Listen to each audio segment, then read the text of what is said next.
Welcome to my 2022 mid-year recap. Over the years, I have shot hundreds of videos, but I don't recall ever shooting a video with this much content. As I look back to the beginning of 2022, the optimism from consumers to investors to economists has changed drastically. There are so many headlines that I would like to break down this video into each of the major headlines that's occurred over the last 6 months, and I will comment specifically on each headline. Number 1, the Russian invasion of Ukraine. Number 2, inflation reaches 40-year highs. 3, the Federal Reserve prepares double-barrel tightening. 4, the stock market enters bear market territory, pushing stocks to their worst first half return in 50 years. And 5, the Housing Affordability Index drops to its lowest levels since 2006.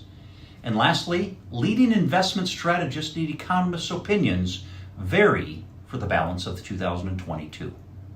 The first headline, the impact of the Russian invasion of Ukraine. On Thursday, February 24th, after months of tension and military buildup, Russia invaded Ukraine.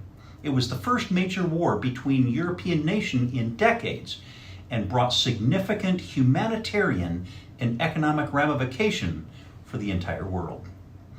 When it comes to the global economy, Russia and Ukraine are key players. For example, both together comprise 29% of the world's wheat. Ukraine alone is one of the largest producers of corn, while Russia is Europe's largest source of both oil and natural gas. As a result, we saw commodity prices rise, including gas, natural gas, and food. This decrease in supply increases the overall bottleneck that we saw in the supply chain issues across the world, sending prices higher and ultimately raising inflation. Second headline is that inflation reaches 40-year highs. In the Federal Reserve's June 14th and 15th meeting, they voted to raise the benchmark Fed funds rates by 0.75% in June, which is the largest increase since 1994. Last month's rate increase lifted the Fed funds benchmark rate to a range between 1.50% and 1.75%. The overall tone of the minutes from the meeting suggested that the Fed upgraded the inflation problem to, quote, a 5-alarm fire, said Omar Sharif, an economist and head of the advisory firm Inflation Insights. Consumer prices rose 6.3% in May from a year earlier, according to the Fed's preferred gauge, the Personal Consumption Expenditure Index. A separate measure, the Consumer Price Index, was running as high in May of 8.6%, which is the new 40-year high. The third headline, the Federal Reserve prepares double-barrel tightening with the bond runoff. To support the financial markets and the economy during the pandemic, the Federal Reserve more than doubled its portfolio, mainly Treasury and mortgage-backed securities, to a record-breaking $9 trillion. On Wednesday, May 14th, the Federal Reserve announced plans on how they will shrink the balance sheet. The Federal Reserve first undertook large-scale bond buying programs referred to as quantitative easing, going back to 2007 and the 2009 financial crisis, at a time when the Fed funds short-term interest rates was near zero. The purchases were designed to stimulate the economic growth by lowering long-term interest rates. In 2017, when the Federal Reserve concluded the stimulus was no longer needed, it began to shrink its portfolio by passively allowing the bonds to mature without reinvesting the proceeds, rather than actively selling off the bond portfolio in the open market. It is estimated that the Federal Reserve will allow $95 billion in bonds to mature every month, nearly double the amount of last time. One of the biggest differences between now and in 2017, when the Federal Reserve allowed their bonds to run off their balance sheet, is that the Fed was not in a rush 5 years ago because inflation was running just below 2%, unlike the 8.6% we see today. The fourth headline, the stock market enters bear market territory. On Monday, June 13th, investors began the week by digesting a new set of news that inflation was continuing to surge. In response, the markets swiftly and sharply pushed the S&P 500 officially into bear market territory. A bear market is a drop of 20% or more from a recent peak. In this case, the recent peak went all the way back to January 3rd of 2022. On Friday, June 10th, a new consumer price index report showed that inflation rose higher in May than the previous month, as indicated above, to a rate of 8.6%, which is the biggest increase we've seen since 1981.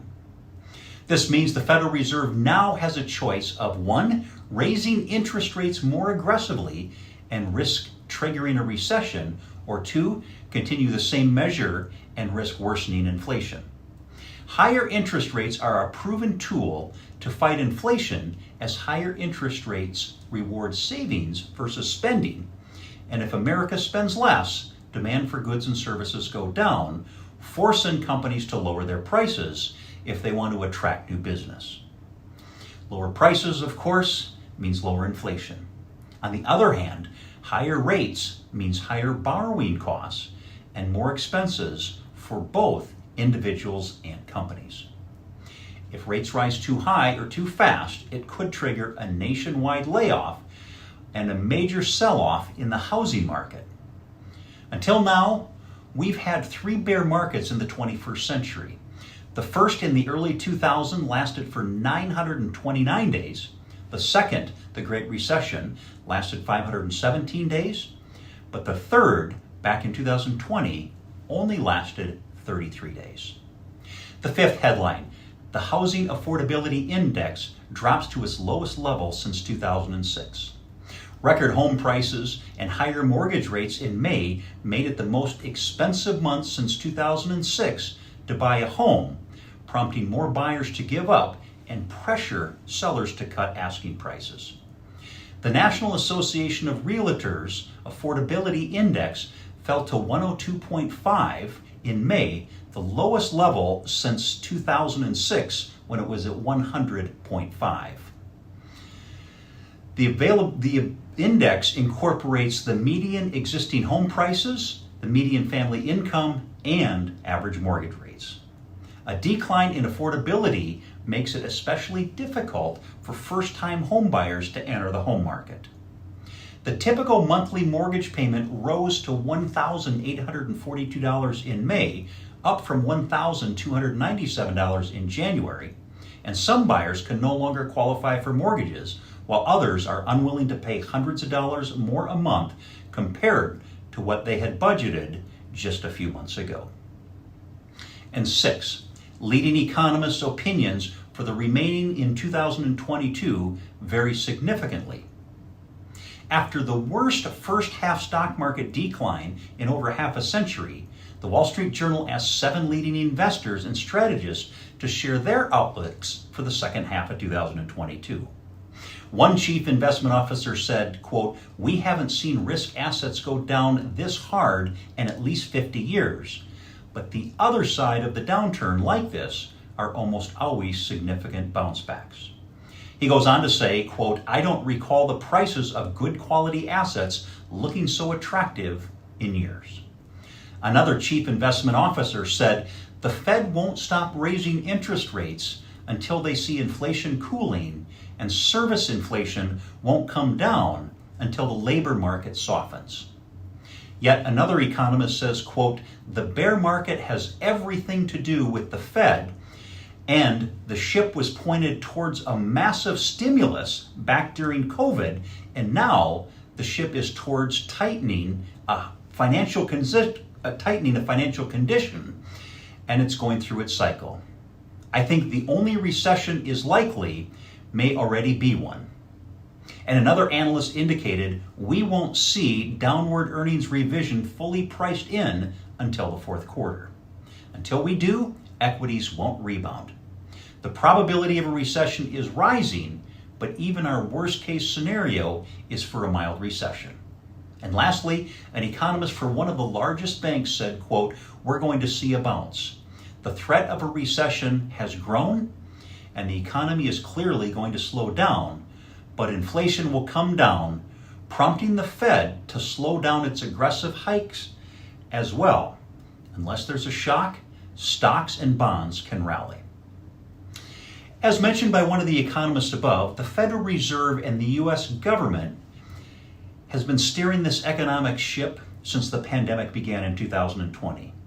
Both the Federal Reserve, with its monetary policies, by cutting the Fed funds rates and aggressively buying bonds, and the U.S. government, through its fiscal policies and its 3 rounds of stimulus, did whatever they needed to do during the pandemic to get the economy back on track and on solid ground.